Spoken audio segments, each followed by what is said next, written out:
نحمده ونصلي ونسلم على حبيبه الكريم أما بعد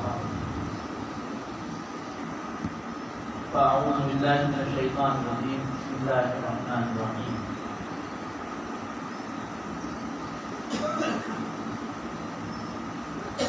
قل يا عبادي الذين أسرفوا على أنفسهم لا تقنطوا من رحمة الله إن الله يغفر الذنوب جميعا إنه هو الغفور الرحيم. درود پاک پڑھیں. اللهم صل على سيدنا مولانا محمد وسلم. صلاة وسلام عليك يا رسول الله. صلاة وسلام عليك يا أفضل خلق الله.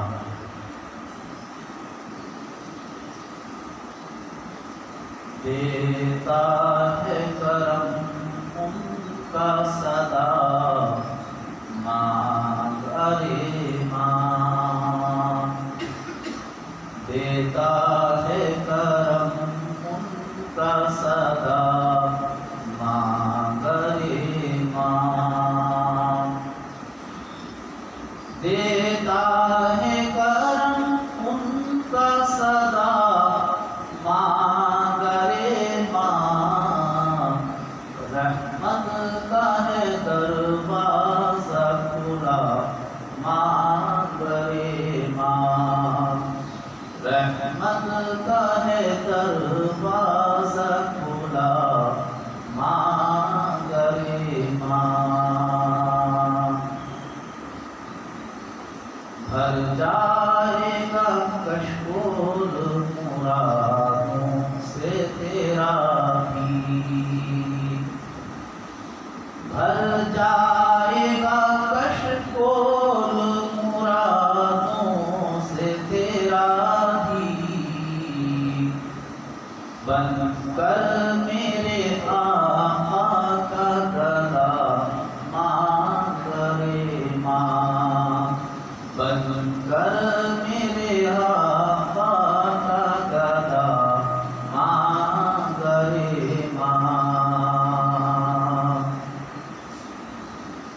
مایوس ہے کیوں یہ میرے لجپال کا در ہے. مایوس ہے کیوں یہ میرے لجپال کا در ہے.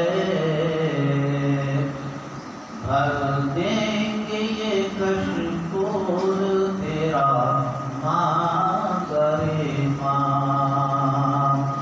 بھر دیں گے یہ کشکول تیرا مانگ ارے ماں. رحمت کا ہے دروازہ کھلا مانگ ارے ماں. سرکار سے سرکار کو مانگوں گا نیازی. سرکار سے سرکار کو مانگوں گا نیازی. سرکار سے سرکار کو مانگوں گا نیازی. سرکار نے جس وقت کہا مانگ ارے ماں. سرکار نے جس وقت کہا مانگ ارے ماں. دیتا ہے کرم ان کا صدا مانگ ارے ماں. محترم حاضرین کرام، اللہ جل شانہ وعظم نوالہ کا کرم اپنے گناہگار بندوں کو ہر وقت یہ صدا دے رہا ہے کہ تم ان گناہوں کو چھوڑ کر صاف ستھرا ہونے کے لیے میری طرف قدم بڑھاؤ تو میں تمہیں گناہوں سے پاک صاف کرنے کے لیے تیار ہوں.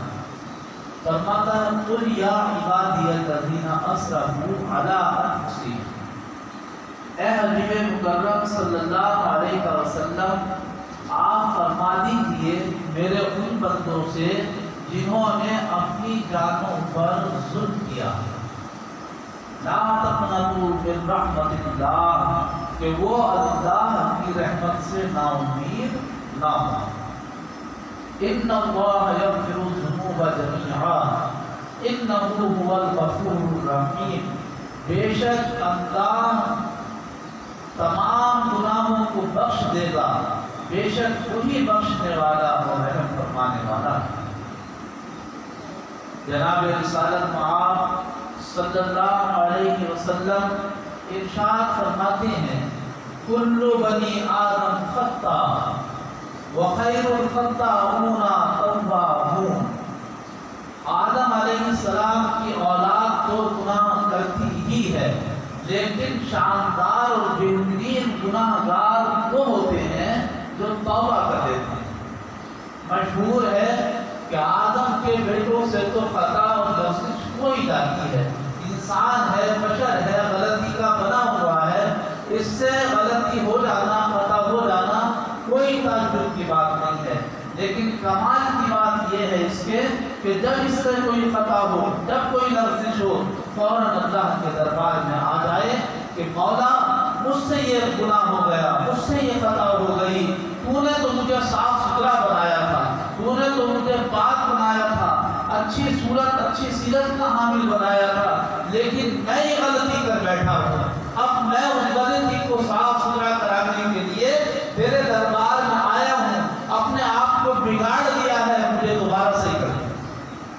تو اللہ تبارک و تعالیٰ جس نے ہمیں پہلی مرتبہ صحیح بنایا ہے، ٹھیک ٹھاک بنایا ہے، جب ہم اپنے آپ کو کہیں نہ کہیں بگاڑ لیتے ہیں اور پھر اسی خالق حقیقی کے دربار میں جاتے ہیں، پھر اسی مالک کے پاس جاتے ہیں کہ مولا تو نے ہمیں بنایا لیکن تیرے بنائے ہوئے کو ہم نے بگاڑ دیا ہے، پھر دوبارہ اس سے صحیح کرانے کے لیے آئے ہیں۔ تو اللہ تبارک و تعالیٰ جتنی بار بندہ اس سے صحیح کرانے کے لیے اپنے آپ کو جاتا ہے، اتنی مرتبہ اس کو صحیح کر دیتا ہے، اس کو پاک صاف فرما دیتا ہے۔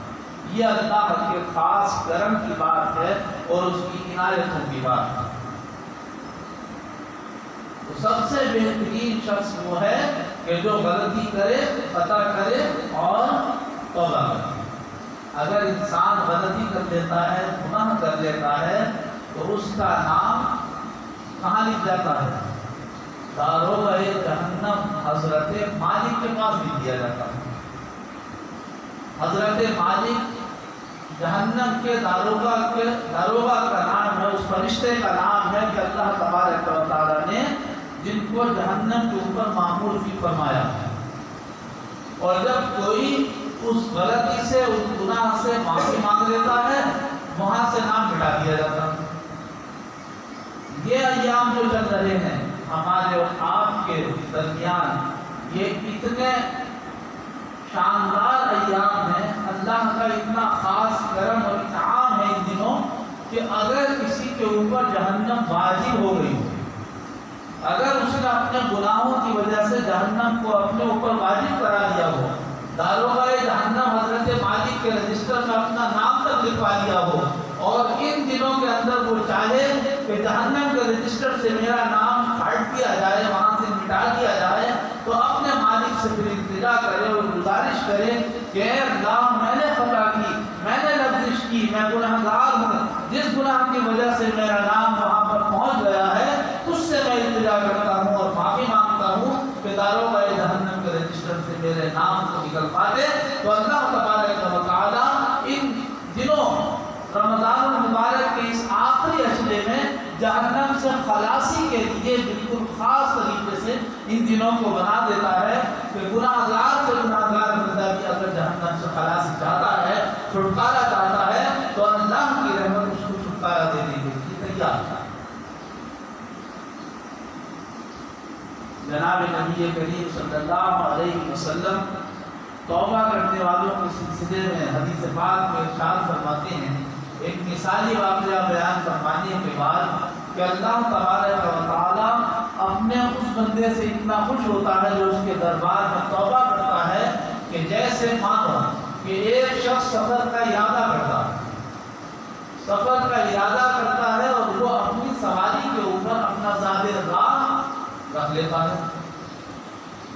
اس نے کھانے کا، پینے کا، پہننے اوڑھنے کا سارا سامان اپنی اونٹنی وغیرہ پر، سواری پر رکھ لیا اور مسافر کے ارادے سے سوار ہو کر ایک ریگستان کے راستے چل پڑا۔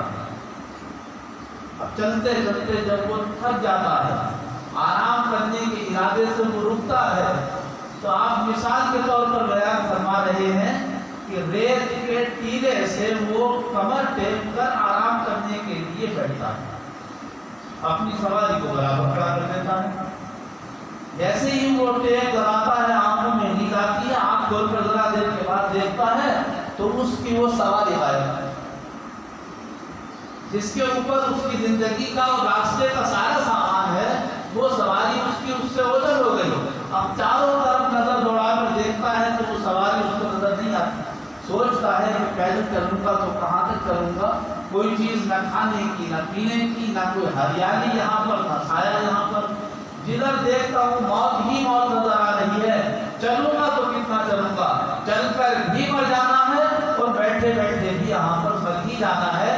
لہذا پھر وہ دوبارہ اسی سوچ بچار میں آنکھیں بند کر دیتا ہے اور پھر اس کو غنود کی آ جاتی ہے، نیند سی آ جاتی ہے۔ تھوڑی دیر کے بعد جب وہ آنکھ کھول کر دیکھتا ہے تو جس اونٹنی کی وجہ سے، غائب ہو جانے کی وجہ سے اس کو موت اپنی نظر آ رہی تھی، دیکھتا ہے کہ اچانک وہی سواری اس کے سامنے کھڑ رہی ہے۔ تو اس سواری کو دیکھ کر وہ اتنا خوش ہوتا ہے، اس قدر خوش ہوتا ہے کہ اللہ کی شکر گزاری میں جو اس کے منہ سے الفاظ نکلتے ہیں اس کو یہ خبر نہیں ہو پاتی ہے کہ میں کیا کہہ رہا ہوں۔ وہ یہ کہتا ہے خوشی میں کہ اے اللہ تو میرا بندہ ہے اور میں تیرا خدا ہوں۔ حضور صلی اللہ علیہ وسلم فرماتے ہیں کہ دیکھو اس بندے کی خوشی کا حال کیا ہوگا کہ جو اپنے رب کا شکریہ ادا کرنا چاہتا ہے تو اس کو خوشی میں یہ بھی معلوم نہیں ہو رہا ہے کہ میں الفاظ کیا کر رہا ہوں۔ اس خوشی سے بھی زیادہ خوشی اللہ تبارک و تعالیٰ کو اس وقت ہوتی ہے جب کوئی اس کا گناہ گار بندہ اس کے دربار میں اپنے گناہوں کو لے کر جاتا ہے اور کہتا ہے کہ اللہ میرے گناہوں کو بخش دے، مجھے معاف فرما دے۔ ایک اور حدیث میں آپ فرماتے ہیں کہ جب گناہ گار بندہ اللہ کے حضور اپنے گناہوں کی معافی مانگتا ہے تو اللہ تبارک و تعالیٰ اپنے فرشتوں کو فرماتا ہے دیکھو یہ بندہ کیا کہہ رہا ہے، وہ کہتے ہیں مولا مجھ سے اپنے گناہوں کی معافی مانگ رہا ہے، تو اللہ تبارک و تعالیٰ فرماتا ہے اس کو معلوم ہے کہ اس کا کوئی خدا ہے، اس کا کوئی الہ ہے، اس کا کوئی معاف کرنے والا ہے۔ جب اس کو معلوم ہے کہ اس کا کوئی معاف کرنے والا ہے تو پھر اگر میں معاف نہیں کروں تو یہ میری رحمت کو گواہ رکھے، فرشتوں کو گواہ بنا کر فرماتا میں نے اس کو معاف کر دیا۔ پھر آتا ہے پھر معاف کر دیتا ہے، پھر آتا ہے پھر معاف کر دیتا ہے۔ جناب صدیق اکبر رضی اللہ تعالیٰ عنہ بیان فرماتے ہیں کہ دن میں اگر 70 مرتبہ وہ گناہ کرتا ہے اور 70 مرتبہ اللہ سے روزانہ معافی مانگتا ہے تو اللہ تبارک و تعالیٰ ہر دن 70 بار اس کو معاف فرما دیتا ہے اور اس کو اپنے سرکش بندوں میں شمار نہیں فرماتا، اس کو اپنے ان بندوں میں شامل رکھتا ہے کہ جن کے اوپر رحم کیا جاتا ہے۔ اللہ کے رسول صلی اللہ علیہ وسلم فرماتے ہیں کہ اللہ تبارک و تعالیٰ نے مغرب کی جانب ادھر پچھم کی جانب ایک دروازہ بنایا ہے اور اس کا نام ہے باب التوبہ۔ ایک سرے سے ایک بازو سے دوسرے بازو تک چلنے کے لیے 70 سال یا 40 سال آپ نے فرمائے کہ اتنے زمانے اگر تیز رفتار گھوڑا اگر چلے گا تو ایک بازو سے دوسرے بازو تک پہنچے گا، 40 یا 70 سال کا۔ آپ نے فرمایا یہ دروازہ باب التوبہ ہے، جتنے گناہ گار بندے اللہ کے دربار میں توبہ کرتے ہیں، معافی مانگتے ہیں، ان کی وہ توبہ اس دروازے سے ہو کر جاتی ہے، اس دروازے کو پار کر جاتی ہے، توبہ قبول ہو جاتی ہے۔ اور جتنے بھی گناہ گار بندے توبہ کرتے ہیں، معافی مانگتے ہیں، ان کی توبہ ادھر سے ہی گزرتی ہے باب التوبہ سے اور وہ مقبول ہو جاتی ہے۔ آپ نے فرمایا کہ یہ دروازہ ہے لیکن جب تک توبہ قبول ہوگی جب تک یہ دروازہ کھلا ہے، جس دن یہ دروازہ بند ہو گیا اس دن پھر کسی بندے کی توبہ قبول نہیں کی جائے گی۔